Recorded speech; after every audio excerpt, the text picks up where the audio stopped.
J'ai 10 ans. Sans amour, on n'est rien. Des fois, je voudrais disparaître comme un lapin dans le chapeau. À l'école, personne ne me regarde vraiment. Et surtout pas Alice. La plus jolie fille du monde. Elle me passe devant comme si j'étais un arbre, dans la forêt. Les garçons, eux, me crient bouboule au visage. Alors je dévore les palmiers parce qu'ils ont la forme d'un cœur. Je fais le dur qui s'en fiche, avec le regard qui les réduit tous en poussière. Chaque bouboule rebondit comme une balle. Qui se souvient encore de mon prénom? Une fois sorti de l'école, j'aimerais juste me dégonfler, pareil à une baudruche qui se perdrait haut dans le ciel. Je me sens moins que rien. Je me sens moins que rien.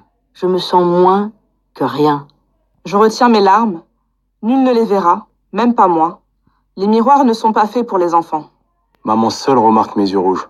Je lui dis que c'est une poussière dans l'œil. Elle n'insiste jamais. Je suis enfant unique. Papa et maman m'adorent. Ils disent que je suis beau, que plus tard je serai une star. Ce qui ne les empêche pas de dire parfois « Bouboule, passe-moi le pain ». Je les aime, je ne leur reproche rien. À l'école, j'ai une table que pour moi, un tiroir dans lequel je range mes stylos avec les palmiers. Je vois bien le regard de Juju, mon seul ami, qui m'implore de tout refermer. Je m'en crois incapable.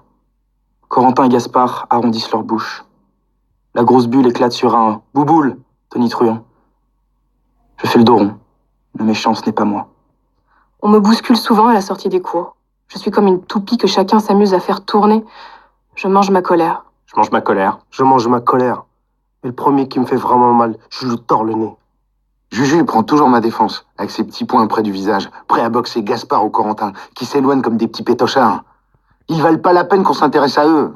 Ils ne valent pas la peine qu'on s'intéresse à eux. Ils valent pas la peine qu'on s'intéresse à eux. Et là, en haut des marches, la main qui me pousse n'a pas de nom. Je me rattrape au vide. Je m'étale plus bas comme une baleine sur une plage de béton. Mon pantalon est déchiré au genou. Du sang me colle aux doigts. Je relève la tête, Alice est devant moi, elle crie aux marches. « Mais vous êtes tous des abrutis ou quoi ?» Puis elle me tend la main et dit « Allez, viens, on va à l'infirmerie. » Je me pince et ça fait mal. Je dois être dans la vraie vie. Le sourire d'Alice me fait rougir pire que le ketchup. Le prof nous sourit, Juju me fait OK avec son pouce. Au sommet de l'escalier, les autres nous regardent avec des têtes d'ahuris. La main d'Alice se pose doucement sur mon bras, puis elle dit « Alors Arthur, tu viens ?» Le harcèlement, ça nous touche tous. Non au harcèlement.